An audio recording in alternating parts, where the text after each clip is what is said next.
ಗುರುವಿಷ್ಣು ಗುರುದೇವೋ ಮಹೇಶ್ವರ ಗುರು ಸಾಕ್ಷಾತ್ ಪರಬ್ರಹ್ಮ ತಸ್ಮೈ ಶ್ರೀ ಗುರುವೇ ನಮಃ. ಮೊಟ್ಟ ಮೊದಲನೆಯದಾಗಿ ಎನ್ನ ಆರಾಧ್ಯ ದೇವನಾಗಿರ್ತಕ್ಕಂತಹ ಕಾರುಣಿಕ ಯುಗ ಪುರುಷನಾಗಿ ನಾಡ ಕಂಡ ಇವತ್ತು ಗುರುಗಳೇನಾದರೂ ಕೂಡ ಮಠಾಧೀಶರು ಮಠವನ್ನು ಕಟ್ಟಿ ಸಮಾಜಕ್ಕೆ ಒಂದು ಪ್ರೇರಣೆ ಆಗ್ಯಾರಂದ್ರೆ ಅದಕ್ಕೆ ಕಾರಣೀಕರ್ತನಾಗಿರ್ತಕ್ಕಂತಹ ಎನ್ನ ಆರಾಧ್ಯ ದೇವ ಶ್ರೀ ಕಾರುಣಿಕ ಯುಗ ಪುರುಷ ಅವತಾರ ಪುರುಷ ಹಾನಗಲ್ಲ ಗುರುಕುಮಾರ ಮಹಾಶಿವಯೋಗಿಗಳವರನ್ನ ಎನ್ನ ಹೃದಯದಲ್ಲಿ ಸ್ಮರಿಸಿಕೊಂಡು ಅದೇ ತರನಾಗಿ ಹಾನಗಲ್ಲ ಕುಮಾರೇಶ ಬಸವಣ್ಣ ಎಲ್ಲರಿಗೂ ಕಾಯಕವನ್ನ ಕೊಟ್ಟಿದ್ದ, ಆದ್ರ ಒಬ್ಬರಿಗೆ ಮಾತ್ರ ಬಿಟ್ಟಿದ್ದ. ಯಾರಿಗೆ ಬಿಟ್ಟಿದ್ದಪ್ಪ ಅಂದ್ರ ಕಣ್ಣಿಲ್ಲದವರಿಗೆ, ಕೈ ಇಲ್ಲದವರಿಗೆ, ಅಂಧ ಅನಾಥರಿಗೆ. ಅಂತವರನ್ನ ವೀರೇಶ್ರಮ ಪುಣ್ಯಾಶ್ರಮ ಎಂಬ ಆಶ್ರಮವನ್ನ ಸ್ಥಾಪಿಸಿ ಆ ಆಶ್ರಮದೊಳಗ ಗುರು ಪಂಚಾಕ್ಷರ ಪಂಡಿತ ಪುಟ್ಟರಾಜ ಕವಿಗುರಿಯರು ನಮ್ಮ ವಿದ್ಯಾಭ್ಯಾಸಕ್ಕೆ ಪ್ರೇರಣೆಯಾದರು. ಅಂತಹ ಉಭಯ ಗುರುವರಿಯರನ್ನ ಎನ್ನ ಹೃದಯ ಮಂದಿರದಲ್ಲಿ ಸ್ಮರಿಸುತ್ತಾ, ಯಾವ ಮಡ್ಲಿ ಗ್ರಾಮದ ವೇದಿಕೆಯ ಮೇಲೆ ಆಸೀನರಾಗಿರ್ತಕ್ಕಂತಹ ಗ್ರಾಮದ ಗುರುಗಳನ್ನ ಹಣೆಮಣಿದು ಅದೇ ತರನಾಗಿ ಇವತ್ತಿನ ಕಾರ್ಯಕ್ರಮಕ್ಕೆ ಮಡ್ಲಿ ಅಂದ್ರೇನ್ರಿ? ಮೊದಲು ಇದೊಂದು ಕಾಡು, ಕಗ್ಗಾಡು ಅಂತ ಕರಿತಿದ್ರು ನಾವು ಇತಿಹಾಸವನ್ನ ನೋಡಿದಾಗ. ಆ ಮಡ್ಲಿ ಗ್ರಾಮದೊಳಗ ನಾವೇನು ಕುತ್ಕೊಂಡು ಪುರಾಣವನ್ನ ಮಾಡಕತ್ತೇವಲ್ಲ, ಈ ಮಾಡ್ತಕ್ಕಂಥ ಒಂದು ದೇವಸ್ಥಾನ ಯಾವುದಪ್ಪ ಅಂದ್ರೆ ಕಲ್ಮೇಶ್ವರನ ದೇವಸ್ಥಾನ. ಈ ಕಲ್ಮೇಶ್ವರನ ದೇವಸ್ಥಾನ ಅಂದ್ರೆ ಉದ್ಭವ ಮೂರ್ತಿ. ಉದ್ಭವ ಅಂದ್ರೇನ್ರಿ? ಯಾವ ತಂದೆ ತಾಯಿ ಹುಟ್ಟು ಸಾವು ಇಲ್ಲ, ಅದು ತನ್ನಿಂದ ತಾನೇ ಪೃಥ್ವಿಯಿಂದ ಅವತಾರವೆತ್ತಿರ್ತಕ್ಕಂತಹ ಎನ್ನ ಕಲ್ಮೇಶ್ವರ ದೇವರ ಮೇಲೆ ಗೋಮಾತೆ ತಾಯಿ ಅಮೃತವನ್ನು ಸುರಿಸ್ತಿದ್ಲಂತ. ಅಮೃತ ಅಂದ್ರೇನು? ಗೋಮಾತೆಯ ಮೂಲಕ ಆಕಳ ಹಾಲು ಆ ಒಂದು ಕಲ್ಮೇಶ್ವರನ ಮೇಲೆ ಧರಿಸ್ತಕ್ಕಂಥ ಸ್ಥಾನ ಯಾವುದಪ್ಪ ಅಂದ್ರ ಮಡ್ಲಿ. ಅವಾಗ ಈ ಒಂದು ಗ್ರಾಮಕ್ಕೆ ಮಡ್ಲಿ ಅಂತಕ್ಕಂಥ ಹೆಸರು ಬಂತು ಅಂತ ಹೇಳಿ ನಾವು ಇತಿಹಾಸವನ್ನು ನೋಡ್ತಾ ಬರ್ತಿದ್ದೇವೆ. ಅಂತಹ ಗ್ರಾಮದ ದೇವತೆ ಆಗಿರ್ತಕ್ಕಂತಹ ಕಲ್ಮೇಶ್ವರರಿಗೂ ಕೂಡ ಎನ್ನ ಶಿರಸಾಷ್ಟಾಂಗ ನಮಸ್ಕಾರಗಳನ್ನು ಅರ್ಪಿಸುತ್ತಾ, ಯಾವ ಗ್ರಾಮದ ಕ್ಷೇತ್ರ ಪಾಲಕನಾದ ಬ್ರಹ್ಮದೇವ, ಗ್ರಾಮ ದೇವತೆ ದ್ಯಾಮವ್ವ, ಕರಿಯಮ್ಮ, ದೇವರ ಮರದಮ್ಮ, ಆಂಜನೇಯ ಸ್ವಾಮಿ, ಬನ್ನಿ ಬಸವೇಶ್ವರ, ಬಾಲಪ್ಪ, ಬೀರಲಿಂಗೇಶ್ವರ, ಹೇಮರೆಡ್ಡಿ ಮಲ್ಲಮ್ಮ, ದುಂಡಿ ಬಸವೇಶ್ವರ ಹಾಗೂ ಗ್ರಾಮದ ಅನೇಕ ಎಲ್ಲಾ ದೇವಾನುದೇವತೆಗಳಿಗೂ ಎನ್ನ ಶಿರಸಾಷ್ಟಾಂಗ ನಮಸ್ಕಾರಗಳನ್ನು ಅರ್ಪಿಸುತ್ತಾ, ಇವತ್ತಿನ ದಿವಸ ಈ ಗ್ರಾಮಕ್ಕೆ ಕಾರಣೀಭೂತರಾಗಿರ್ತಕ್ಕಂತಹ ಅವರಿವರೆನ್ನದೇ ಗ್ರಾಮದ ಹಿರಿಯರೇ, ಕಮಿಟಿಯವರೇ, ತಾಯಂದಿರೇ, ತಂದೆಯಂದಿರೇ, ಮುದ್ದು ಮಕ್ಕಳೇ, ಎಲ್ಲರಿಗೂ ಶರಣು ಶರಣಾರ್ಥಿಗಳು. ಅದೇ ತರನಾಗಿ ಇವತ್ತಿನ ಕಾರ್ಯಕ್ರಮಕ್ಕೆ ಆಹ್ವಾನಿತರಾಗಿರ್ತಕ್ಕಂತಹ ಸಂಗೀತಗಾರರಾದ ಎನ್ನ ಸಹೋದರನಾಗಿರ್ತಕ್ಕಂತಹ ವಿಶ್ವ ದಾಖಲೆ ಪುರಸ್ಕೃತರಾದ ವೇದಮೂರ್ತಿ ಇಂದ್ರಯ್ಯ ಹಿರೇಮಠ ಅವರೇ ಹಾಗೂ ತಬಲಾ ಚತುರರಾಗಿರ್ತಕ್ಕಂತಹ ಆಕಾಶವಾಣಿ ಕಲಾವಿದರಾದ ಎನ್ನ ಆತ್ಮೀಯರಾಗಿರ್ತಕ್ಕಂತಹ ರಾಮು ವಜ್ಜಲ್ ಅವರೇ, ಅವರಿಗೂ ಕೂಡ ಶರಣು ಶರಣಾರ್ಥಿಗಳು. ನಾವೆಲ್ಲ ಏನ್ ಹೇಳಿದ್ವಿ? ಶರಣು ಶರಣಾರ್ಥಿ ಅಂದ್ರೆ ಏನು? ಏನ್ರಿ? ಚಪ್ಪಾಳಿ ಹೊಡೆಯೋದು ಅದಲ್ಲ. ನಿಲ್ಲಿಸ್ರಿ. ಅದು ನಮ್ಮ ಸಂಸ್ಕೃತಿ ಚಪ್ಪಾಳಿ ಹೊಡೆಯೋದಲ್ಲ. ಯಾರ ನಿಮ್ ಮುಂದೆ ಹೊಂಟ ನಮಸ್ಕಾರ ಮಾಡಿದ್ರೆ ನೀವೇನಂತಿರ್ಬೇ? ಚಪ್ಪಾಳಿ ಹೊಡಿತೀರ ಅವ್ರ ಮುಂದೆ? ಏನೋ ಮರೆ ಹುಚ್ಚಿಡೋದಕ್ಕಂತ. ಯಾರಾದ್ರೂ ಕೂಡ ನಿಮಗೆ ನಮಸ್ಕಾರ ಶರಣು ಶರಣಾರ್ಥಿ ಅಂದ್ರೆ ನಾವು ಕೂಡ ಭಗವಂತ ಕೈ ಕೊಟ್ಟಾನೆ ಎಲ್ಲರಿಗೂ. ಎರಡೂ ಕೈ ಜೋಡಿಸಿ ಎದೆ ಹತ್ತಿರ ತಂದು ಶರಣು ಶರಣಾರ್ಥಿ ಅಂತ ಹೇಳಿದ್ರೆ ಮಾತ್ರ ಅದು ಒಂದು ಗೌರವ. ಇದು ನಮ್ಮ ಸಂಸ್ಕಾರ. ಚಪ್ಪಾಳೆ ಹೊಡೆದವಾಗ ಅದಕ್ಕೂ ಒಂದು ಸಂದರ್ಭ ಬರ್ತೈತಿ, ಅವಾಗ ಚಪ್ಪಾಳೆಯನ್ನು ಹೊಡಿಬೇಕು. ಅದೇ ತರನಾಗಿ ಇವತ್ತಿನ ದಿವಸ ನಾವೆಲ್ಲ ಏನು ತಿಳ್ಕೋಬೇಕಪ್ಪ ಅಂದ್ರ, ಯಾರಾದರೂ ಗುರು ಹಿರಿಯರು ಇದ್ರೆ ಅವರಿಗೆ ನಮಸ್ಕಾರ ಮಾಡ್ತಕ್ಕಂಥದ್ದನ್ನ ನಾವು ವಿಚಾರವನ್ನ ಮಾಡಬೇಕು. ಅದಕ್ಕ ಮಹಾತ್ಮರು ಏನ್ ಹೇಳ್ತಾರವ ಅಂದ್ರ, ವಾಯು ಗುಣವನ್ನು ಸರ್ಪವು ಬಲ್ಲೆದು, ವೇಳೆಯ ಗುಣವನ್ನು ಕೋಳಿಯೂ ಬಲ್ಲೆದು, ಗೋತ್ರ ಗುಣವನ್ನ ಕಾಗೆಯೂ ಬಲ್ಲೆದು, ಮನುಷ್ಯ ಜನ್ಮದಲ್ಲಿ ಬಂದು ಶಿವಜ್ಞಾನವಿಲ್ಲದಡೆ ಆ ಕಾಗೆ ಕೋಳಿಗಿಂತ ಕರಕಷ್ಟ ಕಾಣ ಕುಲದೇವರ ದೇವ ಅಂತ ಮಹಾತ್ಮರು ಹೇಳ್ತಾರೆ. ಮಹಾತ್ಮರು ವಾಯು ಗುಣ, ವಾಯು ಅಂದ್ರೆ ಏನಪ್ಪ? ಗಾಳಿ. ವಾಯು ಅಂದ್ರೆ ಗಾಳಿ. ಆ ಗಾಳಿ ವಾಸನೆ ಮೇಲೆ ಸರ್ಪ ನನಗಿಂತವನ ಹೊಡೆದಿದ್ದ ಅವನ ಕಚ್ಚಬೇಕಂತ ವಿಚಾರ ಮಾಡ್ತೈತಿ. ಯಾವುದು? ಸರ್ಪ. ವೇಳೆಯ ಗುಣವನ್ನ ಕೋಳಿಯೂ ಬಲ್ಲದು. ಕರೆಕ್ಟ್ 4 ಗಂಟೆ ಆಯ್ತಂದ್ರೆ ನಿಮ್ಮೂರ ಕೋಳಿ ಅದಾವಿಲ್ರಿ, ಅವ್ನು ಇಲ್ದಂಗ ಮಾಡಿದ್ರೆ ಕಾಣಿಸ್ತತಿ. ಹಂಗೇನಿಲ್ಲಲ್ಲ, ಹಂಗೇನಿಲ್ಲ. ಕೋಳಿ ಏನ್ ಇಲ್ದಂಗ ಮಾಡಿಲ್ಲ ನೀವು, ಇಲ್ಲ ಅಂತ ಮಂದಿ ಇಲ್ಲ. ಇರ್ಲಿ, ಅದು ಅವ್ರವ್ರ ಒಂದು ಅಭಿಪ್ರಾಯ. ಏನ್ ಹೇಳ್ತಾರಪ್ಪ ಅಂದ್ರ, ಆ ಕೋಳಿಯ ಗುಣ ಏನಂದ್ರ ಸರಿಯಾದ ಸಮಯಕ್ಕೆ ಎಚ್ಚರ ಮಾಡ್ತದ ನಮ್ಮನ್ನ. ಅದಾದ ಬಳಿಕ ಗೋತ್ರ ಗುಣ. ಗೋತ್ರ ಅಂದ್ರೆ ವಂಶ. ಒಂದಿಷ್ಟು ಅಕ್ಕಿ ಕಾಳನ್ನ ಒಗದ್ರೆ ಕಾಗಿ ಏನ್ ಮಾಡ್ತದ್ರಿ? ಕಾವ್ ಕಾವ್ ಕಾವ್ ಅಂತೇಳಿ ತನ್ನ ಬಳಗವನ್ನ ಕರಿತದಂತ. ನಮಗೊಂದ್ 10 ರೂಪಾಯಿ ಏನಾರ ರೋಡ್ನ್ಯಾಗ ಸಿಕ್ಕ್ರ ನೋಡ್ತೇವೆ ಮೊದ್ಲು ಆ ಕಡೆ ಈ ಕಡೆ ನೋಡಿ ಗಪ್ಪನ ಕಿಸಿಗಾಕಂತಾವ. ಇದು ಯಾರ ಗುಣ ರೀ? ಯಾರ ಗುಣ? ನಮ್ ಗುಣ ಅಲ್ರಪ್ಪ, ನಿಮ್ ಗುಣ ಇದ್ರೆ ಇರ್ಬೋದು ಅಲ್ಲಲ್ಲ. ಹಂಗ ಇದ್ರ ಉದ್ದೇಶ ಏನು? ಎಲ್ಲವೂ ಏನ್ ಮಾಡ್ತಾವ ಅಂದ್ರ ತಮ್ಮ ತಮ್ಮ ಸಮಯಕ್ಕೆ ಸರಿಯಾಗಿ ಕೆಲಸವನ್ನ ಮಾಡ್ತಾವ. ಆದ್ರ ಮನುಷ್ಯ ಜನ್ಮದಲ್ಲಿ ಬಂದಿರತಕ್ಕಂತ ನಾವು ಇರುವೆ 84 ಲಕ್ಷ ಜೀವರಾಶಿಗಳಲ್ಲಿ ಬುದ್ಧಿವಂತ ಪ್ರಾಣಿ ಯಾವ್ದಂದ್ರೆ ಈ ಮನುಷ್ಯ ಪ್ರಾಣಿ. ನೋಡ್ರಿ, ಇಷ್ಟೆಲ್ಲಾ ಜ್ಞಾನ ಐತಿ. ಮಡ್ಲಿ ಗ್ರಾಮದೊಳಗ ಗುರು ಹಿರಿಯರು ಎಲ್ಲಾ ಸೇರಿ 9 ದಿನಗಳ ಕಾಲ ಪುರಾಣ ಪುಣ್ಯಕಥೆಗಳನ್ನ ಹಚ್ಚಾರ. ಕೇಳಾಕ್ ಹೋಗ್ಬೇಕಂತ ಬಂದಿರಲ್ಲ, ಅದು ನಿಮ್ಮ ಪುಣ್ಯ. ಏನು ಹೋದ್ರ ಆತ್ ಬಿಡಂತ ಮನ್ಯಾಗ ಕುತ್ಕೊಂಡಾರಲ್ಲ, ಅದನ್ನ ಅವ್ರನ್ನೇ ಕೇಳ್ರಿ ನೀವು, ಹೌದಿಲ್ರಿ? ಅದಕ್ಕ ಏನ್ ಹೇಳ್ತಾರ ಮಹಾತ್ಮರು ಅಂದ್ರ, ಇಂಥ 9 ದಿನ ಅಂದ್ರ 9 ಮುತ್ತು ಇದ್ದಂಗಿದು.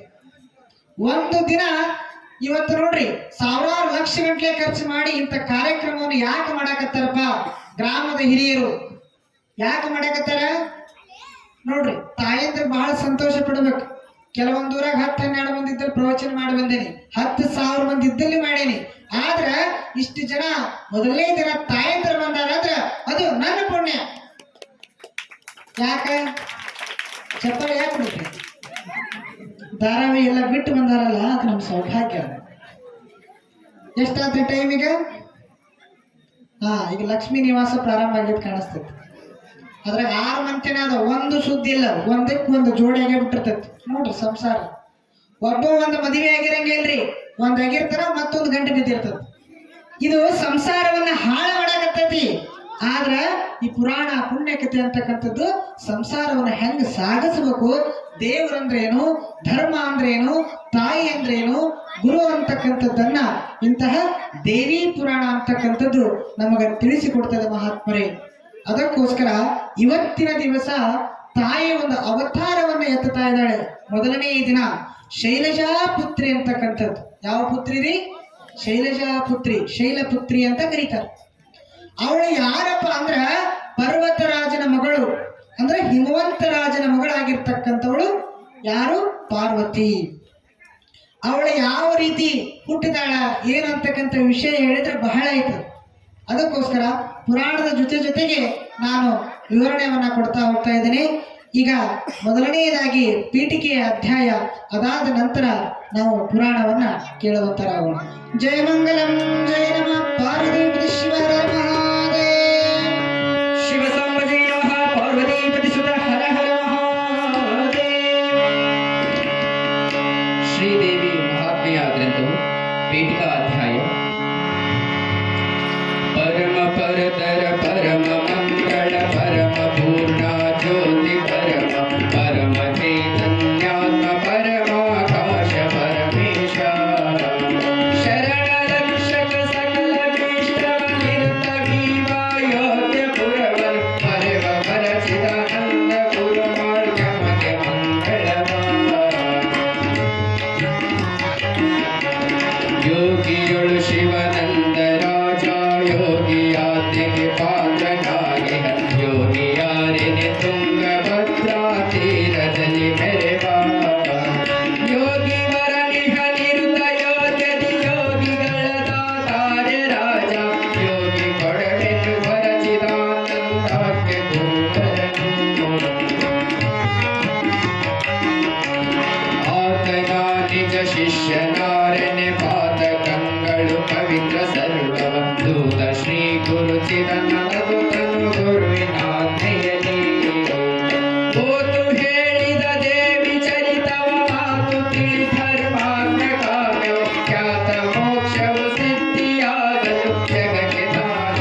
ಬಡಿದಿರಲು ಭೂತವದು ಅವನಿಗಿಡಲು ಬೇಕೈ ಭಸ್ಮವೆಂದಲೆ ನುಡಿಯಬೇಕು ಸಮಗ್ರ ಗ್ರಂಥವನದರಲ್ಲಿ ಭಸ್ಮ ಇಡಲು ಬೇಕಿ ತರದಿ ದಶದಿನ ಬಿಡುವುದೈ ಮಹಾಭೂತ ಹಿಡಿದು ಹಿಡಿದವನ್ನೇ ಪಠಿಸಿದರೆ ಬಿಡುವುದು ಸತ್ಯ ಸತ್ಯವಿದು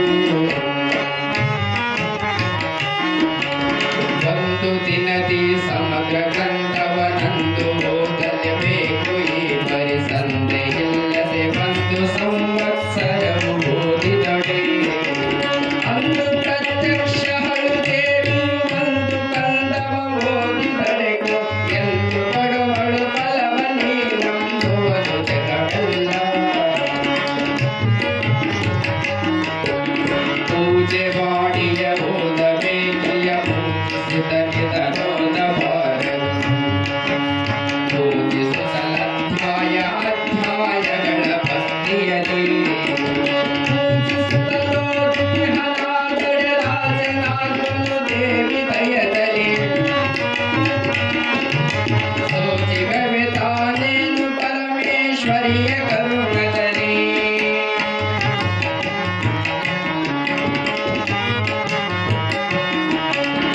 ಒಂದೆರಡು ಅಧ್ಯಾಯ ಓದಿದಳಂದು ಪುಣ್ಯವು ದೊರಕುತ್ತಿಹುದು ಒಂದೆರಡು ನಾಲ್ಕಾಗಿ ದೇವಿಯ ಕರುಣೆ ಬಹಳಿಹುದು ಇಂದು ಕೇಳಿರಿ ದೇವಿ ಜನತೆಯ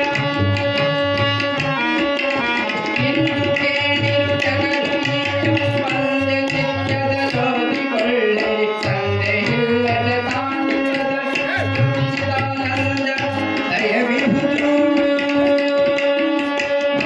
ಶಿವ ಸಾಂಬಜೈ ನಮಃ ಪಾರ್ವತಿ ಪ್ರತಿಸುತ ಹರ ಹರ ಮಹಾದೇವ ಭವಾನಿ ಮಾತಾ ಕಿ ಜೈ ಆದಿಶಕ್ತಿ ಮಾತಾ ಕಿ ಜೈ ತುಳಜಾ ಭವಾನಿ ಮಾತಾ ಕಿ ಜೈ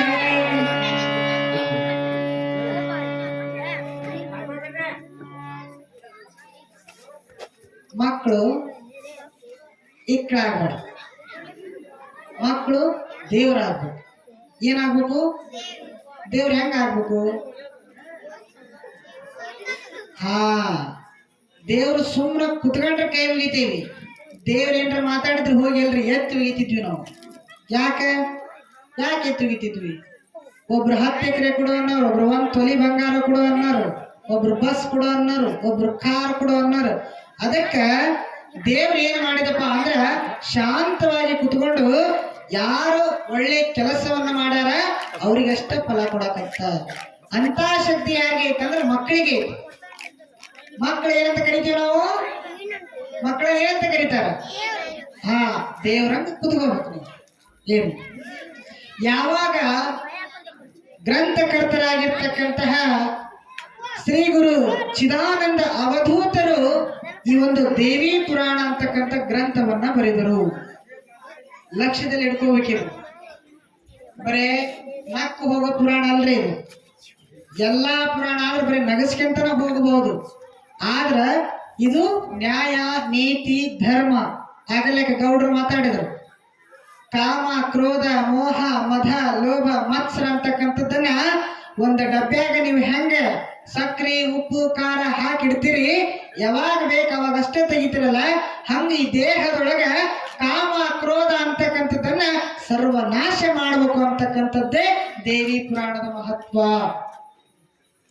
ಅದಕ್ಕೋಸ್ಕರ ಈ ಗ್ರಂಥಕರ್ತರಾಗಿರ್ತಕ್ಕಂತಹ ಶ್ರೀ ಗುರು ಚಿದಾನಂದ ಅವಧೂತರು ಅಂತಕ್ಕಂಥವರು ಯಾವ ಆಂಧ್ರ ಪ್ರದೇಶದ ಕರ್ನೂಲ್ ಜಿಲ್ಲೆಯ ಅದ್ದವಾಣಿ ತಾಲೂಕಿನ ಪೆದ್ದ ಹರಿವಾಣ ಅಂತಕ್ಕಂಥ ಗ್ರಾಮದೊಳಗ ಯಾವ ಅಣ್ಣಮ್ಮ ತಂದೆ ಲಕ್ಷ್ಮಪ್ಪ ಅಂತಕ್ಕಂಥವರ ಮನೆಯಲ್ಲಿ ಇವರ ಜನನವಾಗ್ತದೆ. ಯಾರ ಜನನ? ಈ ಒಂದು ಪುರಾಣವನ್ನು ಬರೆದಿರ್ತಕ್ಕಂತಹ ಗುರು ಚಿದಾನಂದ ಅವಧೂತರ ಜನನವಾಗ್ತದೆ. ಜನನವಾಗಿರ್ತಕ್ಕಂಥ ಸಂದರ್ಭದೊಳಗ ಇವರ ಮನೆಯಲ್ಲಿ 3 ಜನ ಅಣ್ಣ ತಮ್ಮಂದಿರಿರ್ತಾರೆ. ಎಲ್ಲರೂ ಕೂಡ ವಿದ್ಯಾವಂತರಾಗಿರ್ತಾರ. ಕುಲಕರ್ಣಿಯವರ ಮನೆತನ ಆಗಿರ್ತದೆ. ಆಗಿರ್ತಕ್ಕಂಥ ಸಂದರ್ಭದೊಳಗ ಇವರಿಗೂ ಕೂಡ ಏನಾಗ್ತದಪ್ಪ ಅಂದ್ರ ವಿದ್ಯಾಭ್ಯಾಸ ಅಂತಕ್ಕಂಥದ್ದು ಮೊದಲಿಗೆ ಹೆಂಗಿರ್ತಾರಪ್ಪ ಅಂದ್ರೆ ನೀವ್ ಅಂತೀರಿ ನೋಡ್ರಿ ಆಚಾರ್ಯ ನಮ್ಮ ಹುಡುಗ ಎಷ್ಟು ಕಲಿಸ್ತಾವ್ರಿ ತಲೆ ಒಳಗೆ ಏನು ಹೋಗೋವಲ್ದು ಒಂದೇನು ತಾಯ್ತಾರ ಮಾಡ್ಕೊಡ್ರಿ ಅಂತ ಬರ್ತಿರ್ತಾರ ನಮ್ಮ ಹತ್ರ ಅವ್ ಓದಿದ್ದಕ್ಕೆ ನಾವು ತಾಯ್ತಾರ ಮಾಡ್ಬೇಕು ಇವ್ರು ಕುತ್ಕೊಂಡು ಓದ್ಸಲ್ರಿ ಇವ್ರು ಅವ್ರ ಮುಂದೆ ಕುತ್ಕೊಂಡು ಟಿವಿ ನೋಡ್ತಿರ್ತಾರ ಇವ್ ಬುಕ್ ಹಿಡ್ಕೊಂಡು ಟಿವಿ ನೋಡ್ತಿರ್ತಾರ ಮತ್ತೆ ಯಾವಾಗ ಓದ್ಬೇಕು ಇವ್ರು ಹಂಗ ಬಾಲ್ಯದಲ್ಲಿ ಮಂದಗತಿಯಲ್ಲಿ ಇದ್ರೂ ಕೂಡ ಬೆಳಿತಾ ಬೆಳಿತಾ ಬೆಳಿತಾ ಶಾಸ್ತ್ರ ಪುರಾಣ ಅಧ್ಯಯನಗಳನ್ನ ಮಾಡ್ತಾ ಬರ್ತಾರೆ ಅವಾಗ ಇವರು ತಾಯಿಯ ಒಲಮೆಯಿಂದ ಎಲ್ಲಿಗೆ ಬರ್ತಾರಪ್ಪ ಅಂದ್ರೆ ಕೊಪ್ಪಳ ಜಿಲ್ಲಾ ಗಂಗಾವತಿ ತಾಲೂಕು ಅಯೋಧ್ಯಪುರ ಅಂತಕ್ಕಂಥ ಸಿದ್ಧ ಪರ್ವತಕ್ಕೆ ಬರ್ತಾರೆ ಯಾರು ಗುರು ಚಿದಾನಂದ ಅವಧೂತರು ಅಲ್ಲಿ ಬಂದು ತಾಯಿ ಜಗನ್ಮಾತೆಯನ್ನ ಗುರುವಿನ ಮೂಲಕ ಹಳಗನ್ನಡದ ಪದ್ಯಗಳನ್ನ ಕೇಳಿದವರಿಗೆ ಗೊತ್ತಾಗ್ತದೆ ಶ್ರೀ ಗುರು ರಾಜಯೋಗೇಂದ್ರ ಅಂತಕ್ಕಂಥ ಗುರುಗಳ ಬಳಿ ಅವ್ರು ಏನ್ ಮಾಡ್ತಾರಪ್ಪ ಅಂದ್ರ ಅವರ ಗುರುಗಳ ಮೂಲ ಹೆಸರು ಕೊಂಡಪ್ಪ ಇವರ ಬಾಲದ ಹೆಸರು ಜಂಕಣ್ಣ ಯಾವಾಗ ಇವರು ಗುರು ಚಿದಾನಂದ ಅವಧೂತರ ಬಳಿ ಬರ್ತಾರಲ್ಲ ಇವರಿಗೆ ಚಿದಾನಂದ ಅಂತ ಹೇಳಿ ಇವರಿಗೆ ನಾಮಧೇಯ ಬರ್ತದೆ ಬಂದಿರ್ತಕ್ಕಂಥ ಸಂದರ್ಭದೊಳಗ ತಾಯಿಯನ್ನ ಸಾಕ್ಷಾತ್ಕಾರ ಮಾಡಿಕೊಂಡು ಅವರು ತಾಯಿಯಲ್ಲಿ ಪ್ರಾರ್ಥನೆಯನ್ನ ಮಾಡಿ ತಾಯಿಯನ್ನ ಪ್ರತ್ಯಕ್ಷ ಕೊಂಡು ಆ ಬಗಳಾಮುಖಿಯನ್ನ ಆಶೀರ್ವಾದವನ್ನ ಪಡೆದುಕೊಂಡು ತಾಯಿ ಜಗನ್ಮಾತೆಯಾಗಿರ್ತಕ್ಕಂತಹ ಶ್ರೀ ದೇವಿ ಪುರಾಣ ಅಂತಕ್ಕಂಥ ಗ್ರಂಥವನ್ನ ಮುಮುಕ್ಷಗಳಿಗೆ ಅಂದ್ರೆ ನಮ್ಮ ನಿಮ್ಮೆಲ್ಲರಿಗೆ ಅರ್ಥವಾಗಲಿ ಅಂತ ಹೇಳಿ ತಿಳಿಗನ್ನಡದಲ್ಲಿ ಈ ದೇವಿ ಪುರಾಣ ಅಂತಕ್ಕಂಥ ಗ್ರಂಥವನ್ನ ಗುರು ಚಿದಾನಂದ ಅವಧೂತರು ನಮಗೆ ಕೊಟ್ಟರು ಮಹಾತ್ಮರೇ ಅದಕ್ಕೋಸ್ಕರ ಅಂತ ಗುರುವಿನ ನಾಮಸ್ಮರಣೆಯನ್ನ ಮಾಡಿ ಇವತ್ತಿನ ದಿವಸ ಅವರು ಪುರಾಣವನ್ನ ಬರೆಯಲಿಕ್ಕೆ ಪ್ರಾರಂಭ ಮಾಡ್ತಾರೆ ನಮಗ ಮುಖ್ಯವಾಗಿ ಎರಡನೇ ನೆನ್ಪಿಟ್ಕೋಬೇಕ್ರಿ ನಾವು ನಮ್ಮ ಜೀವನದಾಗ ಯಾರು ಅವಶ್ಯ ಅಂದ್ರೆ ಒಂದು ತಾಯಿ ಮಡಿಲು ಇನ್ನೊಂದು ಗುರು ಯಾರಿಗೆ ಗುರು ಇಲ್ಲ ಯಾರಿಗೆ ತಾಯಿ ಇಲ್ಲ ಅವ್ರ ಜೀವನದಾಗ ಎಂತೂ ಉದ್ಧಾರ ಆಗಿಲ್ಲ ಅದಕ್ಕೆ ನಮಗೆ ಯಾರ ಆಶೀರ್ವಾದ ಬೇಕಾಗಿತ್ತು ಅಂದ್ರೆ ಅದು ಗುರುವಿನ ಆಶೀರ್ವಾದ ಒಂದು ತಾಯಿಯ ಆಶೀರ್ವಾದ ಒಂದು ಮಾತನ್ನ ಹೇಳಕ್ ಇಷ್ಟಪಡ್ತೇನೆ ಕಾಡಿನೊಳಗ ಒಂದು ಜಿಂಕಿತ್ತು ವಿಚಾರ ಮಾಡ್ರಿ ಇದು ಪುರಾಣದೊಳಗಿರ್ತಕ್ಕಂಥ ವಿಷಯನ ಕಾಡಿನೊಳಗ ಜಿಂಕೆ ನೀವೇನಂತಿರಲ್ಲ ಅದು ಹೊಟ್ಟಿಲೆ ಐತಿ ಅಂದ್ರೆ ಗರ್ಭವತಿಯಾಗಿತ್ತು ಅದಕ್ಕ ಬ್ಯಾನಿ ಚಲುವಾಗೈತಿ ಯಾವ ತಾಯಂದಿರು ಹೆಂಗ ನಿಮ್ಮ ಮನೆ ಮಗಳಿಗೆ ಬ್ಯಾನಿ ಚಲುವಾಗಿರ್ತಲ್ಲ ಹೊಟ್ಟಿಲಿದ್ದಾಗ ಹಂಗ ಕಾಡಿನಲ್ಲಿರ್ತಕ್ಕಂಥ ಒಂದು ಜಿಂಕಿಗೆ ಬ್ಯಾನಿ ಚಲುವಾಗಿತ್ತು ಬ್ಯಾನಿ ಆ ಬ್ಯಾನಿ ಚಲುವಾಗಿರ್ತಕ್ಕಂಥ ಸಂದರ್ಭದೊಳಗ ಅದ್ರ ಹಿಂದ ಏನು ಬೆನ್ನತ್ತಿತ್ತಂದ್ರೆ ಒಂದು ಹುಲಿ ಬೆನ್ನತ್ತಿತ್ತು ಹುಲಿ ಎದಕ್ರಿ ಚಿಗರಿನ ಹುಲಿ ಬೆನ್ನತ್ತೈತಿ ಓಡೋಡಿ ಓಡೋಡಿ ಹುಲಿ ಹೊಂಟತಿ ಬ್ಯಾನಿ ಚಲುವಾಗೈತಿ ಮುಂದೆ ಒಬ್ಬ ಬ್ಯಾಡ ನಿಂತಾನ ಬ್ಯಾಡ ಅಂದ್ರೆ ಬೇಟೆಗಾರ ಬಾಣ ಹಿಡ್ಕೊಂಡು ನಿಂತಾನ ಎಡಕ್ಕ ನೋಡಿದ್ರೆ ಒಂದು ತೆಗ್ಗು ಬಿದ್ದೈತಿ ಬಲಕ್ಕ ನೋಡಿದ್ರೆ ಕಾಡಿಗೆ ಬೆಂಕಿ ಹತ್ತಿತ್ತು ಅವಳಿಗೆ ಬ್ಯಾನಿ ಚಲುವಾಗೈತಿ ಯಾರಿಗೆ ಆ ಚಿಗರಿಗೆ ಅವಾಗ ಕಣ್ಣು ಮುಚ್ಚಿಕೊಂಡು ದೇವಿಯನ್ನ ಧ್ಯಾನ ಮಾಡ್ತಂತ ಚಿಗರಿ ನೋಡುವ ತಾಯಿ ಜಗನ್ಮಾತೆ ಇವತ್ತು ನಾನೇನು ಹೊಟ್ಟಿಗೆ ಅದನ್ನಲ್ಲ ನನಗೇನು ಬದುಕಬೇಕಂತ ಆಸೆ ಇಲ್ಲ ಇನ್ನೂ ಜಗತ್ತನ್ನೇ ನೋಡಿದ ಈ ಕಂದಮ್ಮನನ್ನ ನಾನು ಭೂಮಿ ಮೇಲೆ ಹಡೆದ ನಂತರ ನನ್ನ ಪ್ರಾಣ ಹೋಗ್ಲಿವಾ ಅಲ್ಲಿ ಮಟ್ಟ ನನ್ನ ಕಾಪಾಡು ಅಂತ ಹೇಳಿ ಕಣ್ಣು ಮುಚ್ಚಿ ಜಗನ್ಮಾತೆಯನ್ನ ಪ್ರಾರ್ಥನೆಯನ್ನ ಮಾಡಿದ್ರೆ ಕಾಡಿಗೇನ ಬೆಂಕಿ ತಿತ್ತಲ್ಲ ಒಮ್ಮಿಂದೊಮ್ಮೆಲೆ ಮಳಿ ಬರಕ್ ಪ್ರಾರಂಭ ಆಯ್ತು ಗಾಳಿ ಬೀಸ ಚಲುವಾತ್ ಗಾಳಿ ಬೀಸೋ ಸಂದರ್ಭದೊಳಗ ಬೇಡ ಏನು ಮಾಡಿದಪ್ಪ ಅಂದ್ರ ಬಾಣವನ್ನ ಚಿಗರಿಗೆ ಹೊಡೆದ ಜಿಂಕಿಗೆ ಆ ಜಿಂಕಿಗೆ ತಪ್ಪಿ ಹುಲಿಗೆ ಬಿತ್ತು ಹುಲಿ ಪ್ರಾಣ ಬಿಡ್ತು ಕಾಡಿಗೆ ಹತ್ತಿರ್ತಕ್ಕಂಥ ಬೆಂಕಿ ಮಳಿಗೇನಾತ್ರಿ ಆರಿ ಹೋತು ಬಾಜು ಇರ್ತಕ್ಕಂಥ ಗುದ್ದು ತೆಗ್ಗು ಇತ್ತಲ್ಲ ನೀರಿನಿಂದ ತುಂಬಿತು ಅಲ್ಲಿ ಹೋಗಿ ಮರಿಗೆ ಜನ್ಮ ಕೊಟ್ಟು ಆ ಚಿಗರಿ ಪ್ರಾಣ ಬಿಡ್ತಂತ ಅದಕ್ಕೆಲ್ಲದಕ್ಕಿಂತ ದೊಡ್ಡದು ಯಾವ್ದಂದ್ರ ತಾಯಿ ತಾಯಿ ತಾಯಿ ಮಹಾತ್ಮರು ಯಾರು ದೊಡ್ಡವರು ತಾಯಿ ದೊಡ್ಡವರು ಆಕೆ ಹೋಗೋದಿತ್ತಲ್ಲ ಬ್ಯಾಡ ಅಂತೇಳಿ ಚಿಗರಿ ಜಿಂಕಿ ಬಿಟ್ಟು ಹೋಗೋದಿತ್ತಲ್ಲ ಹಂಗ ನಮ್ಮೆಲ್ಲರನ್ನ ಕಾಪಾಡ್ತಕ್ಕಂಥವಳು ಯಾರಪ್ಪ ಅಂದ್ರ ಆ ತಾಯಿ ಜಗನ್ಮಾತೆ ಅಂತ ಜಗನ್ಮಾತೆಯ ಪುರಾಣವನ್ನ ನಾವು ನೀವು ಇವತ್ತಿನ ದಿವಸ ಕಲಿಯಾಕತ್ತೀವಿ ಅದಕ್ಕ ಮನೆಯಾಗ ತಾಯಂದ್ರೆ ನಿಮ್ಮ ಮಕ್ಕಳಿಗೆ ತುತ್ತು ಉಣಿಸ್ತಿರ್ತಿರಲ್ಲ ತುತ್ತು ಉಣಿಸಿ ತೊಡಿ ಮೇಲೆ ಮಲ್ಕಳ ಮುಂದೆ ಚಪ್ಪರ್ಸ್ಕಂತ ಸ್ವಲ್ಪ ಬುದ್ಧಿ ಹೇಳ್ಬೇಕಂತ ಇದನ್ನ ಇತಿಹಾಸ ಹೇಳ್ತದೆ ತಮ್ಮ ಹಿರಿಯರನ್ನ ಕಂಡ್ರೆ ನಮಸ್ಕಾರ ಮಾಡು, ಸಮಾಜದೊಳಗೆ ಒಳ್ಳೆ ಸ್ಥಾನ ತಗೋ, ಒಳ್ಳೆ ವಿದ್ಯಾಭ್ಯಾಸವನ್ನು ಮಾಡು ಅಂತ ಹೇಳಿ ಹೆಗಲಿಗೆ ನೀವು ಒಳ್ಳೆ ಮಾತನ್ನ ಹೇಳಿದ್ರ ಮುಂದೆ ಒಳ್ಳೆ ವಿದ್ಯಾವಂತನಾಗ್ತಾನ. ಅದನ್ನು ಬಿಟ್ಟು ಉಂಡು ಊರಾಗ ಅಡ್ಡಾಡಕ ಬಿಟ್ರೆ ಊರಾಗ ಹೋಗಿ ಮನಿ ಮಠ ಪಿರಾದಿ ತರ್ತಾನ. ಅದಕ್ಕೋಸ್ಕರ ತಾಯಿಯಾಗಿರ್ತಕ್ಕಂಥವಳು ಮಕ್ಕಳಿಗೆ ಒಳ್ಳೆಯ ಸಂಸ್ಕಾರವನ್ನು ಕೊಟ್ಟು ಸಮಾಜದ ಸತ್ಪ್ರಜೆಯನ್ನ ಮಾಡಿ, ಭಾರತಕ್ಕೆ ನೋಡ್ರಿ ಚಹಾ ಮಾರ್ತಕ್ಕಂಥ ವ್ಯಕ್ತಿ ಪ್ರಧಾನಿಯಾದ, ಪೇಪರ್ ಮಾರ್ತಕ್ಕಂಥ ವ್ಯಕ್ತಿ ರಾಷ್ಟ್ರಪತಿಯಾದ. ಆದ್ರೆ ಇವತ್ತಿನ ದಿವಸ ನಿಮ್ಮ ಮಕ್ಕಳು ಇವತ್ತು ನೋಡ್ರಿ ಸೂಟು ಬೂಟು ಹಾಕೊಂಡು ಮನಿ ಮಠ ಬಸ್ ಬರ್ತತಿ, ಹತ್ತಿ ಅವ್ರನ್ನ ಗಾಡಿ ಹೋಗಿ ಶಾಲೆಗೆ ನಿಂದಿರ್ತತಿ, ಕಲಿತು ಬರ್ತಾರ. ಅಂತ ನಿಮ್ಮ ಮಕ್ಕಳು ಏನಾಗ್ಬೇಕ್ರಿ? ಏನಾಗ್ಬೇಕು? ಅವ್ರಕ್ಕಿಂತ ಹೆಚ್ಚಿನ ಸ್ಥಾನವನ್ನು ಪಡಿಬೇಕು. ಅಂತ ಒಂದು ಸದ್ಬುದ್ಧಿಯಿಂದ ನೀವು ನಿಮ್ಮ ಮಕ್ಕಳಿಗೆ ಕೊಡಬೇಕು. ಅಂತ ಬುದ್ಧಿಯನ್ನ ಕೊಡು ಅಂತ ಹೇಳಿ ಆ ತಾಯಿ ಜಗನ್ಮಾತೆಯಲ್ಲಿ ನೀವು ಪ್ರಾರ್ಥನೆಯನ್ನ ಮಾಡಬೇಕು. ಈ ರೀತಿಯಾಗಿ ತಾಯಿಯನ್ನ ನೆನೆದು ಗುರುಚಿದಾನಂದ ಅವಧೂತರು ದೇವಿ ಪುರಾಣವನ್ನ ಬರೀತಾರೆ. ಈಗ ಒಂದು ಗೀತೆಯನ್ನ ಗವಾಯಿಗಳು ಹಾಡಿದ ನಂತರ ಒಂದು ಪುರಾಣದ ವಿಷಯ ಪ್ರಾರಂಭ ಕೋಟಿ ಕೋಟಿ ಕಲ್ಲುಗಳನ್ನು ದೇವರೆಂದು ಸೃಷ್ಟಿಸಬೇಡ, ನಿನ್ನ ಸೃಷ್ಟಿ ಮಾಡಿದ ತಂದೆ ತಾಯಿಯನ್ನು ಮರೆಯಬೇಡ. ಹಡೆದವರನ್ನು ದೇವರು ಎಂದು ತಿಳಿದರೆ ಬದುಕಲು ಸುಖವಿದೆ ನೋಡ. ಏನೆಲ್ಲ ಮರೆತರು ತಮ್ಮ, ಏನೆಲ್ಲ ಮರೆತರು ತಮ್ಮ, ಹಡೆದವರಾಗಿ ಮರೆಗಾಡು ಉಪಕಾರ ತೀರಿಸಬೇಕು. ಈ ಮಾತು ತಿಳಿದು ನೋಡ, ಉಪಕಾರ ತೀರಿಸಬೇಕು.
ಎಲ್ಲಾರು ಹೆಚ್ಚಿದ್ರೆ ಅವ್ರು ಹಾಡಿದ್ದು ನಿಮ್ ಬಗ್ಗೆನ, ನಮ್ಮ ಅಪ್ಪಗಳ ಬಗ್ಗೆ ಇನ್ನ ಹೇಳಿಲ್ಲ ಅವ್ರು. ಏನೆಲ್ಲ ಮರೆತ್ರ ಎಲ್ಲಾ ಮರಿಬೋದು, ಆದ್ರೆ ತಾಯಿಯನ್ನು ಮರೆಯಕ್ ಆಗಲ್ಲ. ಮತ್ತಾಪಗಳು ಬೇಡನ. ನೋಡ್ರಿ, ತಾಯಿ ಆಗಿರ್ತಕ್ಕಂಥವಳು ಹೆತ್ತು ಸಾಕಿದ್ರ ತಂದೆ ಆಗಿರ್ತಕ್ಕಂಥವನು ಎಲೆಮರಿ ಕಾಯಿ ಹಂಗ ನಿಂತ್ಕೊಂಡು ಒಂದು ಮನೆಯನ್ನು ಸಾಕೋದಷ್ಟು ಸುಲಭ ಅಲ್ಲ. ಕೂಲಿ ಮಾಡಿ ಯಾರ ಮನೆಯಲ್ಲಿ ಜೀತ ಇದ್ದು ನನ್ನ ಹೆಂಡತಿ ಅದಾಳ, ನನ್ನ ಮಕ್ಕಳದವ, ನನ್ನ ನಂಬಿ ಜೀವನ ಮಾಡಕತ್ತಾಳ ನನ್ನ ಹೆಂಡತಿ, ಭಗವಂತನ ಆಶೀರ್ವಾದದಿಂದ, ದೇವಿಯ ಆಶೀರ್ವಾದದಿಂದ ಬಂಗಾರದಂತ ಮಕ್ಕಳು ಹುಟ್ಟ್ಯಾವ, ಅವರನ್ನು ಎಂದೂ ಉಪವಾಸ ಕೆಡಬಾರದು ಅಂತೇಳಿ ಕಷ್ಟಪಟ್ಟು ದುಡ್ತಾರೆ ನಮ್ಮಪ್ಪ. ನೋಡ್ರಿ ತರುವ ಚಪಾಳಿ. ಅದಕ್ಕ ಇಲ್ಲಿ ಹೇಳ್ತಕ್ಕಂಥ ತಾತ್ಪರ್ಯ ಒಂದೇ, ತಾಯಿ ಬೇರೆಯಲ್ಲ, ತಂದೆ ಬೇರೆಯಲ್ಲ, ಇಬ್ಬರು ತಕ್ಕಡಿದ್ದಂಗೆ ಅವ. ಒಂದು ತಕ್ಕಡಿ ಹೆಚ್ಚು ಕಡಿಮೆ ಆದ್ರೂ ಜೀವನ ನಡೆಯಲ್ಲ. ಆದ್ರ ಎಲ್ಲದಕ್ಕಿಂತ ಪ್ರಾಶಸ್ತ್ಯವನ್ನ ತಾಯಿಗೆ ಯಾಕೆ ಕೊಟ್ರು ಅಂದ್ರ,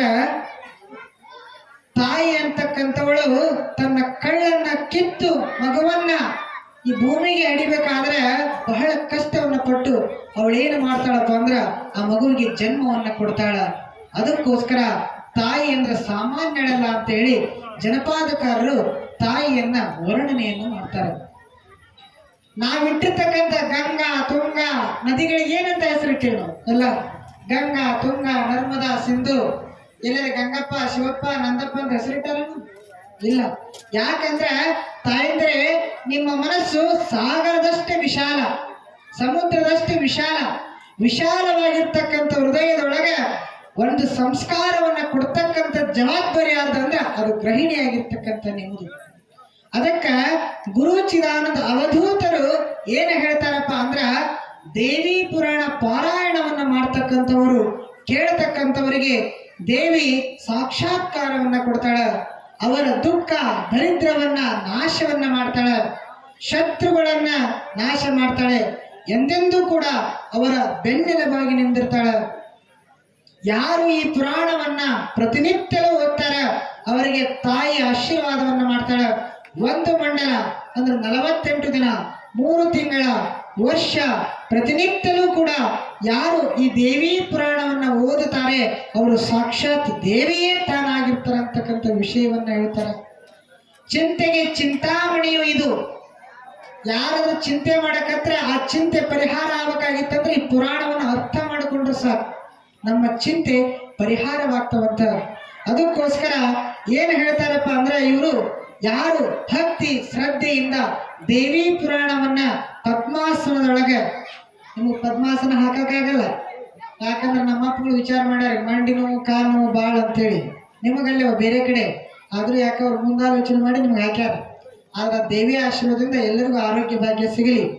ಪುರಾಣದೊಳಗೆ ಹೇಳಕತ್ತಾರೆ, ಯಾರು ಚಿದಾನಂದ ಅವಧೂತರು ಓದತಕ್ಕಂಥ ಸಂದರ್ಭದೊಳಗೆ ಪದ್ಮಾಸನದೊಳಗೆ ಈ ಪುರಾಣವನ್ನ ಓದಬೇಕು.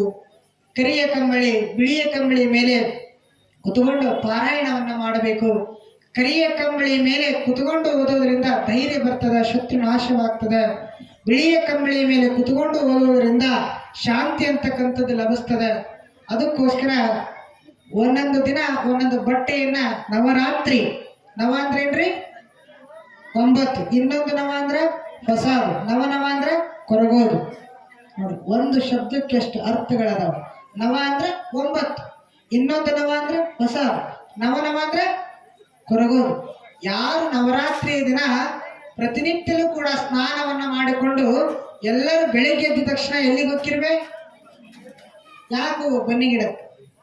ಅದನ್ನ ಇವತ್ತು ಹೇಳಲ್ಲ, 9 ದಿನ ಯಾರು ಪುರಾಣ ಕೇಳಕ್ ಬರ್ತೀವಿ ಅವತ್ತು ಹೇಳ್ತೇವೆ. ಬೆಳಿಗ್ಗೆ ಎದ್ದು ಎಲ್ಲರೂ ಕೂಡ ಬನ್ನಿ ಮಹಾಕಾಳಿ ದರ್ಶನವನ್ನ ಮಾಡ್ತೀರಿ ಸ್ನಾನವನ್ನ ಮಾಡಿಕೊಂಡು. ತದನಂತರ ಇವತ್ತಿನ ದಿವಸ ದೀಪವನ್ನ ಹಾಕಿದ್ರಿ. ಎಂತ ದೀಪ ಹಾಕಿರಿ? ಇವತ್ತೆಲ್ಲಾರು ಹೇಳ್ತೀರಿ ನಮ್ಮನೆ ದೀಪ ಹಾಕಾಕತ್ತವ್ರಿ. ಎಂದು ಹಾಕಿದ್ದೀರಿ ದೀಪ ನೀವು? ಮತ್ತೆ ಇವತ್ತು ಯಾಕೆ ಹಾಕತ್ತೀರಿ? ದಿನಾಲು ಹಾಕಿದ್ದ ದೀಪ ಎಷ್ಟೊತ್ತಿರ್ತಿತ್ತೋ ಗೊತ್ತಿಲ್ಲ.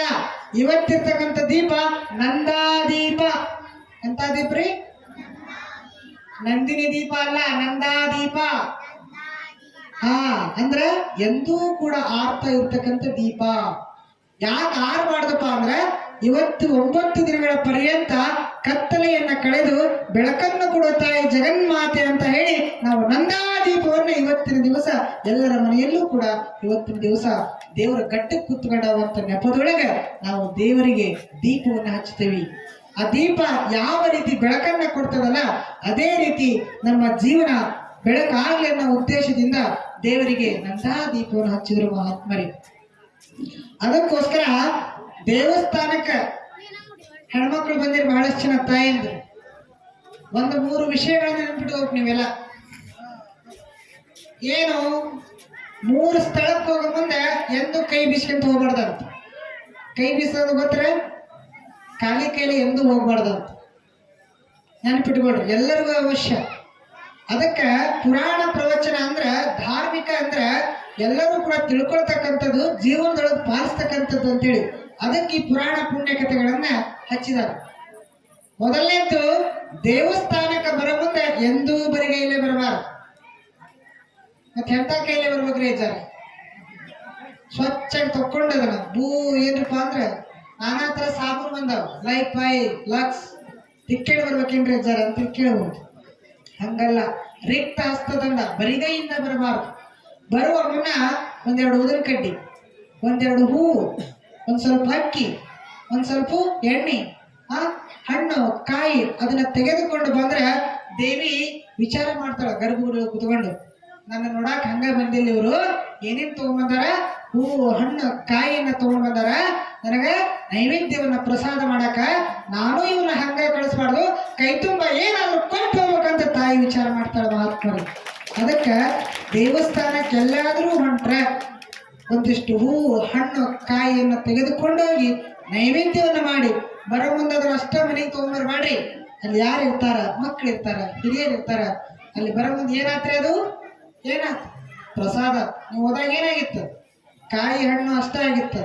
ಹಂಗ ಆ ಪ್ರಸಾದವನ್ನ ನೀವು ಹಂಚಿದ್ರೆ ನಿಮ್ಮಲ್ಲಿ ಏನಾಗ್ತದಪ್ಪ ಅಂದ್ರೆ ದಾನ ಮಾಡ್ತಕ್ಕಂಥ ಗುಣ ಬರ್ತದೆ. ಈ ರೀತಿಯಾಗಿ ಕೂಡ ದಾನವನ್ನ ಮಾಡೋದ್ರ ಮೂಲಕ ನಿಮ್ಮ ಪಾಪವನ್ನ ಕಳ್ಕೋಬಹುದು. ಇನ್ನೊಂದು ಸ್ಥಳ, ಯಾರಾದ್ರೂ ಆಸ್ಪತ್ರೆಗೆ ಹಿರಿಯರಿಗೆ ಮಕ್ಕಳಿಗೆ ಆರಾಮಿಲ್ಲ ಅಂದ್ರೆ ಹೆಂಗ್ ಹೋಗ್ಬೇಕ್ರಿ, ಬರಬ್ಬರಿ ನಮ್ಮಂಗ ಅರ್ಬಿ ಹಾಕಿ ಸಿಸ್ಟಮ್ ನೋಡಕ್ ಹೋಗ್ತಾವ. ಅವಾಗ ಅವ್ರ ಅಂತಾರೆ ಭಾರಿ ಬಂದಾನೆ ಅಂತೇಳಿ, ಹೌದಿಲ್ರಿ? ಇಲ್ಲ, ಆಸ್ಪತ್ರೆಯಲ್ಲಿ ಇರ್ತಕ್ಕಂಥ ಜನ ಮೊದಲೇಕ ರೋಗದಿಂದ ಬಿದ್ದು ಬಾಯಿ ಅಂದ್ರೆ ನಾಲಿಗೆ ಏನಾಗಿರ್ತಪ್ಪ ಅಂದ್ರೆ ಜಿಡ್ಡು ಹಿಡಿದು ಹೋಗಿರ್ತದ. ಸ್ವಲ್ಪ ಶೇಬು ಹಣ್ಣು, ಸ್ವಲ್ಪ ಬ್ರೆಡ್, ಸ್ವಲ್ಪ ದ್ರಾಕ್ಷಿ ಒಯ್ದ್ರೆ ನಮ್ಮ ಅಜ್ಜ ಬಂದಾನ, ನಮ್ಮ ಅಣ್ಣ ಬಂದಾನ, ಹಣ್ಣು ತಂದಾನ, ತಿಂದು ಆರಾಮಾಗ್ಬೇಕು ಅಂತೇಳಿ ಆರಾಮಕ್ಕಾಗತ್ತ. ಹಂಗ ಮಕ್ಳು ಇರ್ತಕ್ಕಂಥ ಜಾಗಕ್ಕೆ ಹೋಗ್ಬೇಕಾಗಿತ್ತಂದ್ರ ಅಲ್ಲಿ ಬರಿಗೈಲಿ ಹೋಗ್ಬಾರ್ದು. ಅವ್ ಮಕ್ಳು ಅಂತಿರ್ತಾವ, ಫೋನ್ ಹಚ್ಚಿ ಬರಾಕತ್ತಾನೆ ಎಳೆಯ ನೋಡಾಕ ಅಂದಾಗ ನಮ್ಮ ಮಾವ ಬರಾಕತ್ತಾನ. ಇನ್ನೊಂದು ಹಾಡಿರ್ತದ, ಮಾವ ಬರ್ತಾನವ, ಮಾವನ ಗಿಡ ಜೋತಾಡ್ತಾನವ, ಹಂಡಿದಂತ ಕೊಂಡಿ ಬಿಟ್ಕೊಂಡು ಹಿಂಗ ಬರ್ತಾನಂತ ಹೇಳ್ತಿದ್ರು. ಅಲ್ಲ ಇಲ್ಲಿ ಹೇಳ್ತಾರ ಇಲ್ಲ ಗೊತ್ತಿಲ್ಲ, ಹಂಗ ಹೇಳ್ತಿದ್ರು.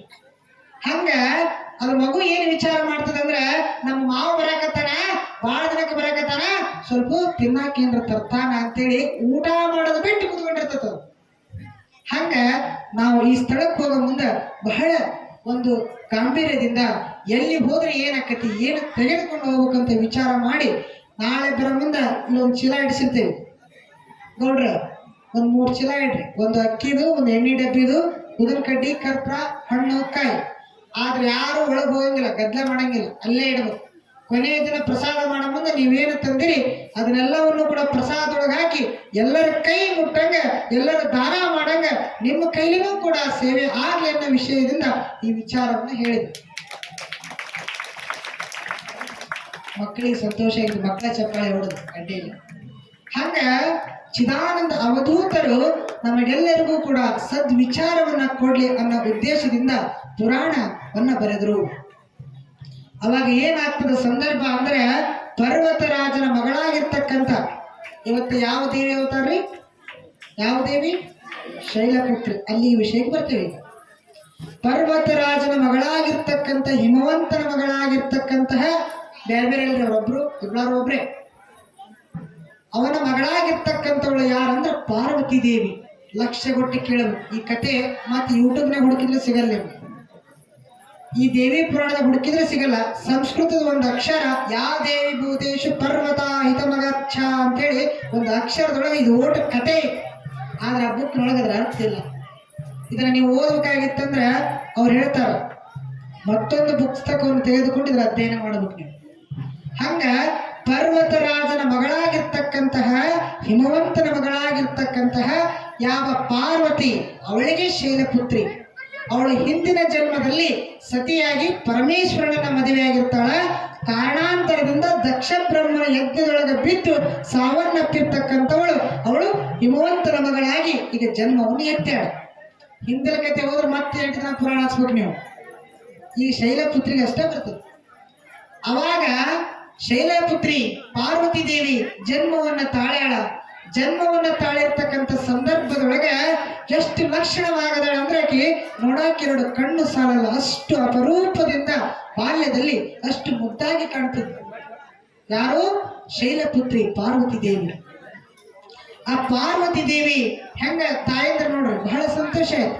ನೀವೆಲ್ಲರೂ ಸೀರೆಯನ್ನು ಉಟ್ಕೊಂಡ್ ಬಂದಿರಲ್ಲ, ಹಂಗ ಬಾಲ್ಯದೊಳಗ ಸೀರೆಯನ್ನು ಉಡ್ತಿದ್ಲಂತೆ. ಯಾರು? ಪಾರ್ವತಿ ದೇವಿ. ನಮ್ಮ ಮಕ್ಕಳಿಗೆ ಶಿಸ್ತು ಒಂದು ಜೀನ್ಸ್ ಪ್ಯಾಂಟ್ ಒಂದು ಶರ್ಟ್, ಅದನ್ನ ನೋಡಿ ಗಣಮಕ್ಳು ಎದುರಾಕತ್ತಾರ ನಾವೇನ್ ಹಾಕ್ಯಬೇಕು ಅಂತೇಳಿ. ಇಲ್ಲೆಲ್ಲವ ಬೇರೆ ಕಡೆ ಮತ್ತೆ ಇಲ್ಲ ಅಂತ ತಿಳ್ಕೊಂಡ್ರಿ ಅಲ್ಲ.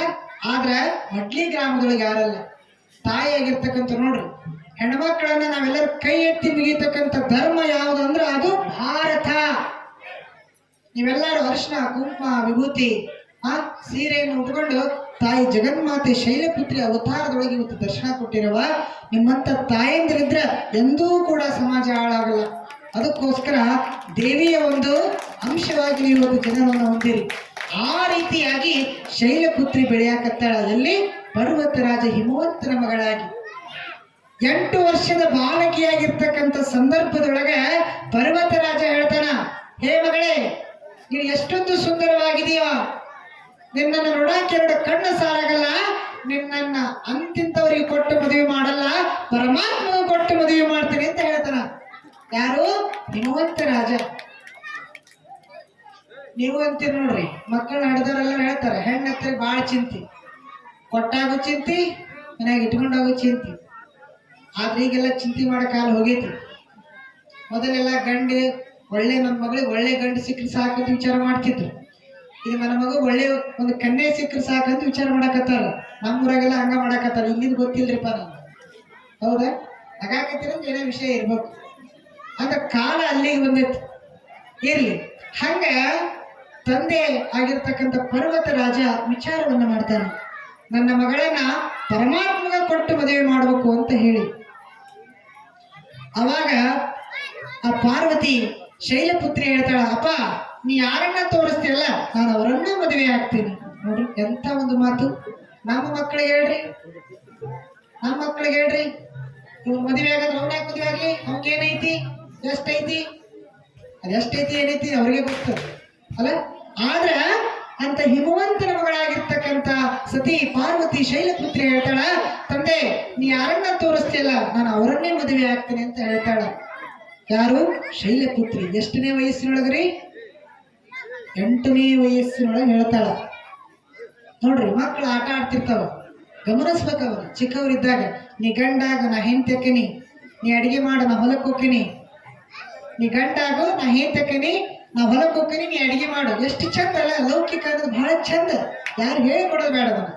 ಅಂತ ಲೌಕಿಕ ಜ್ಞಾನದೊಳಗ ಪಾರ್ವತಿ ಹೇಳಕತ್ತಾಳ, ಶೈಲಪುತ್ರಿ ಹೇಳಕತ್ತಾಳ, ನನಗ ಯಾರನ್ನ ತೋರಿಸ್ತಿ ಅವರನ್ನ ಮದುವೆ ಆಗ್ತೀನಿ ಅಂದಾಗ ತಂದೆ 8 ವರ್ಷದ ಬಾಲಕಿ ಇದ್ದಾಗ ಹೇಳ್ತಾನ, ನೀನು ಪರಮೇಶ್ವರನನ್ನ, ಆದಿ ಅಂತ್ಯ ಇಲ್ಲದ ಪರಮೇಶ್ವರನನ್ನ ಮದುವೆಯಾಗಬೇಕು ಅಂದಾಗ ಪಾರ್ವತಿ ಶೈಲಪುತ್ರಿ ಪ್ರಶ್ನೆಯನ್ನ ಮಾಡ್ತಾಳ, ಅವನನ್ನ ಯಾವ ರೀತಿ ಮದುವೆ ಆಗಬೇಕು ಹೇಳು ತಂದೆ ಅಂದಾಗ, ನನ್ನ ಮೇಲೆ ಹತ್ತಿ, ಅಂದ್ರೆ ನನ್ನ ಮೇಲೆ ಅಂದ್ರೆ ಪರ್ವತದ ಮೇಲೆ, ಪರ್ವತ ರಾಜನ ಮಗಳಲ್ಲ ಆಕಿ, ಪರ್ವತದ ಮೇಲೆ ತಪಸ್ಸನ್ನ ಮಾಡು.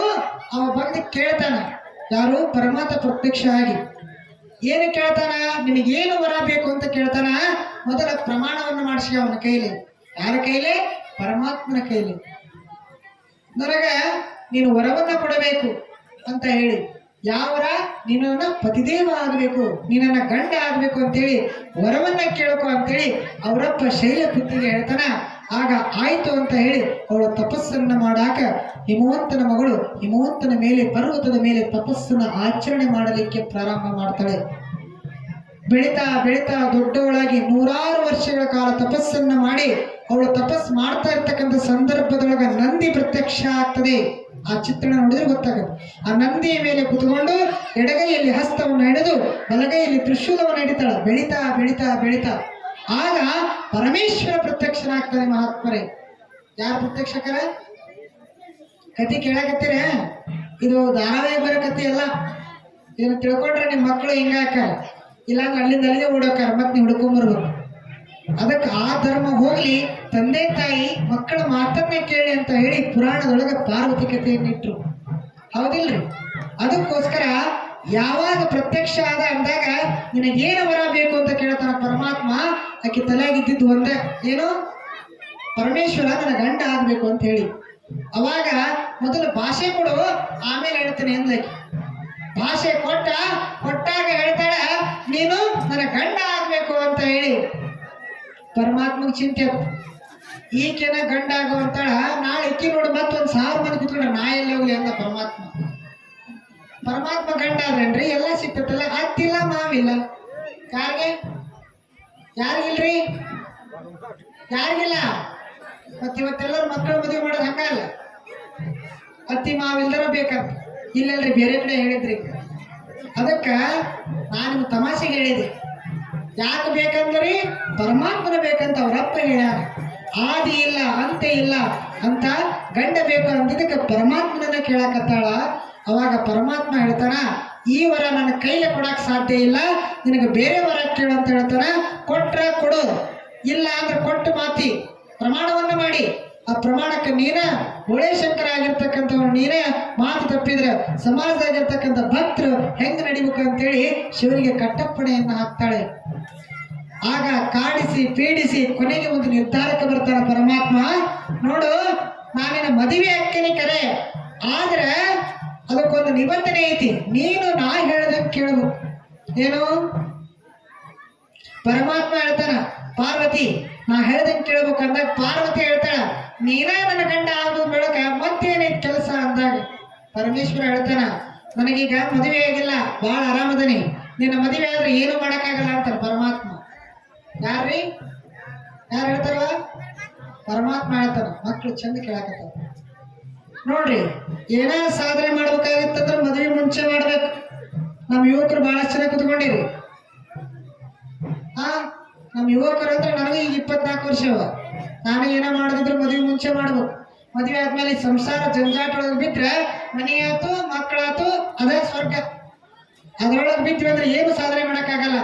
ಅದಕ್ಕೆ 24-25 ವರ್ಷದೊಳಗೆ ಏನಾದ್ರೂ ಸಾಧನೆ ಮಾಡಂಗಿದ್ರೆ ಮಕ್ಕಳು ಸಾಧನೆ ಮಾಡ್ಬೇಕು. ಮದುವೆ ಮಾಡ್ಯಾಕಂದ್ರೆ ಆಗಲ್ಲ. ನಮ್ಗೆ ಚೈರೊಳಗೆ ಸರ್ಪಣೆ ಹಾಕದಂಗ ಜಗ್ ಹಿಡಿತಿದ್ದಂಗ ಸಂಸಾರ ಅಂದ್ರೆ ಒಂದು ವ್ಯಾಮೋಹ ಇದ್ದಂಗ. ಪರಮಾತ್ಮ ಹೇಳ್ತಾನ, ಈಗ ನಾ ಬ್ರಹ್ಮಚಾರಿ ಇದ್ದಕ್ಕದನಿ, ಏನಾದ್ರೂ ಮಾಡ್ತೇನೆ, ನಿನ್ನ ಮದುವೆ ಆದ್ರೆ ಏನು ಮಾಡಕ್ಕಾಗಲ್ಲ, ನನಗೊಂದು ಮಾತು ಕೊಡು, ಆಮೇಲೆ ವಿಚಾರ ಮಾಡ್ತೀನಿ ಅಂತ ಹೇಳ್ತಾನ. ಅವಾಗ ಪಾರ್ವತಿಗೆ ಶೈಲಪುತ್ರಿಗೆ ಹೇಳ್ತಾನ ಪರಮಾತ್ಮ, ನೀನು ನನ್ನ ಮದುವೆ ಆದ ಬಳಿಕ ಕೈಲಾಸದಾಗಿರಬಾರದು. ಅದಕ್ಕೆ ಲಕ್ಷ್ಯ ಕೊಟ್ಟು ಕೇಳಿ, ನೀನು ನನ್ನ ಮದುವೆ ಆದ ಬಳಿಕ ಕೈಲಾಸದೊಳಗಿರಬಾರ್ದು ಅಂತ ಹೇಳ್ತಾನ. ಮತ್ ಎಲ್ಲಿ ಹೋಗ್ಲಿಪ್ಪ ಅಂದಾಗ, ಯಾವ ಒಂದು ಭಾರತ ದೇಶದೊಳಗೆ ಗ್ರಾಮದೊಳಗೆ ಗ್ರಾಮ ದೇವತೆಯಾಗಿ ನೀನು ನೆಲೆಸುವಂತ ಪರಮಾತ್ಮ ಹೇಳ್ತಾನ ದೇವಿಗೆ. ನೀನು ಗ್ರಾಮದೊಳಗೆ ಕರಿಯಮ್ಮರಾಗು ಮರಿಯಮ್ಮರಾಗು ಏನರಾಗು, ಆ ಊರಿನೊಳಗೆ ಗ್ರಾಮ ದೇವತೆಯಾಗಿ ನೆಲೆಸು ಅಂತ ಹೇಳಿದಾಗ, ಮದುವೆಯಾಗಿ ನಿನ್ನೆ ಬಿಟ್ಟು ನಾ ಅಲ್ಲಿ ಹೋದ್ರೆ ನೀ ಎಲ್ಲಿ ಬರ್ತಿ ಅಂತ ಕೇಳ್ತಾಳೆ. ಅವಾಗ ಅವ ಹೇಳ್ತಾನ ಪರಮಾತ್ಮ, ನಾನು ಭೂಲೋಕದೊಳಗ ಗುರುವಿನ ರೂಪದೊಳಗೆ ಎಲ್ಲರ ಮನೆಗೆ ಸಂಚಾರವನ್ನು ಮಾಡಿ ಅವರಿಗೆ ಆಶೀರ್ವಾದವನ್ನು ಮಾಡಿ ಸದ್ಗತಿಯನ್ನು ಕೊಡ್ತೀನಿ ಅಂತಕ್ಕಂಥ ವಿಷಯವನ್ನು ಪರಮಾತ್ಮ ಹೇಳ್ತಾನೆ. ಅದಕ್ಕೋಸ್ಕರ ಮನೆ ಬಾಗಿಲಿಗೆ ಬಂದವರು ಗುರುಗಳಾಗಿರ್ತಕ್ಕಂಥವರು ಪರಮಾತ್ಮನ ಸ್ವರೂಪ ವಿನಃ ಬೇರೆ ಮತ್ತಾವರು ಇಲ್ಲ. ಅದಕ್ಕೋಸ್ಕರ ತಾಯಿ ಜಗನ್ಮಾತೆ ಹೆಂಗ ಭೂಮಿಗೆ ಬಂದಪ್ಪ ಅಂದ್ರೆ ಈ ರೀತಿಯಾಗಿ ಭೂಮಿಗೆ ಬಂದು ಶೈಲಪುತ್ರಿಯ ಅವತಾರವನ್ನ ತಾಳ್ತಾಳ, ಭಕ್ತರಿಗೆ ಹರಿಸ್ತಾಳ, ಕೇಳಿದ್ದನ್ನು ಕೊಡ್ತಕ್ಕಂಥವಳಾಗ್ತಾಳ, ಕಾಮಧೇನು ಕಲ್ಪವೃಕ್ಷವಾಗ್ತಾಳ ಅಂತಕ್ಕಂಥ ವಿಚಾರವನ್ನ ಈ ಅಧ್ಯಾಯದೊಳಗೆ ತಿಳಿಸಿಕೊಡ್ತಾರೆ. ಈಗ ಗವಾಯಿಗಳು ಒಂದು ಗೀತೆಯನ್ನು ಹೇಳ್ತಾರೆ. दुष्ट शिक्षकी श्रेष्ठ रक्षकी अम्बा भवानी, सृष्टि जानकी जीव पालकी अम्बा भवानी. जगदंबा गौरंबा तुळजा भवानी अंबा भवानी जगदंबा भवानी अंबा भवानी जगदंबा भवानी जगदंबा गौरंबा तुळजा भवानी अंबा भवानी जगदंबा भवानी जगदंबा भवानी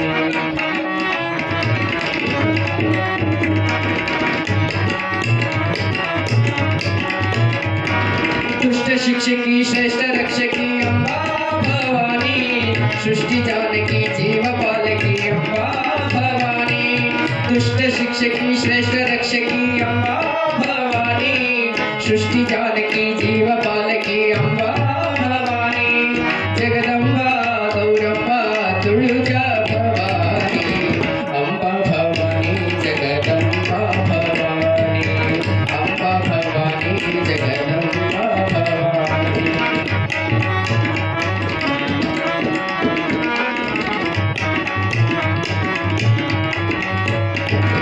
ದಾನಮ್ಮದಿಂದ ಹೆಸರಾದ ಗುಡ್ಡಾಪುರದ ದಾನಮ್ಮ ದಾನಮ್ಮ ದಾನಮ್ಮದಿಂದ ಹೆಸರಾದ ಗುಡ್ಡಾಪುರದ ದಾನಮ್ಮ ಜಗದಂಬ ಕೊಲ್ಲೂರ ಮುಕಾಂಬಿಕೆ ಕೊಲ್ಲೂರ ಮುಕಾಂಬಿಕೆ ತುಳಜಾಪುರದ ತುಳಜಾಂಬ ಅಂಬ ಭವಾನಿ ಜಗದಂಬ ಭವಾನಿ ಅಂಬ ಭವಾನಿ ಜಗದಂಬ ಭವಾನಿ ಜಗದಂಬ ಗೌರಂಬ ತುಳಜಾ ಭವಾನಿ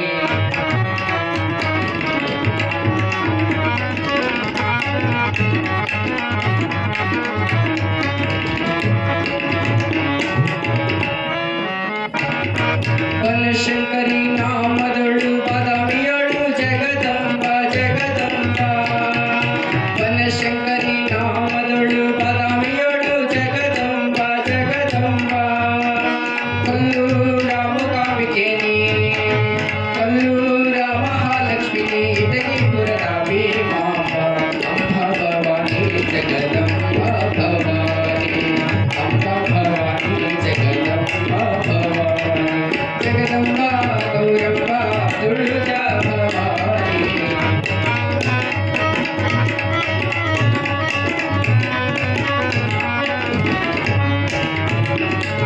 ಗದಗ ಬೆಟಗಿರಿ ಕರಿಯಮ್ಮ ನೀ ಸಿರಸಿಪುರದ ಮಾರಮ್ಮ ಮಾರಮ್ಮ ಗದಗ ಬೆಟಗಿರಿ ಕರಿಯಮ್ಮ ನೀ ಸಿರಸಿಪುರದ ಮಾರಮ್ಮ ಮಾರಮ್ಮ ಸೌದತ್ತಿಪುರದ ಎಲ್ಲಮ್ಮ ಸೌದತ್ತಿಪುರದ ಎಲ್ಲಮ್ಮ ನೀ ಮುನಿರಾಪಾದದ ಹುಲಿಗಮ್ಮ ಅಂಬ ಭವಾನಿ ಜಗದಂಬ ಭವಾನಿ ಅಂಬ ಭವಾನಿ ಜಗದಂಬ ಭವಾನಿ ಜಗದಂಬ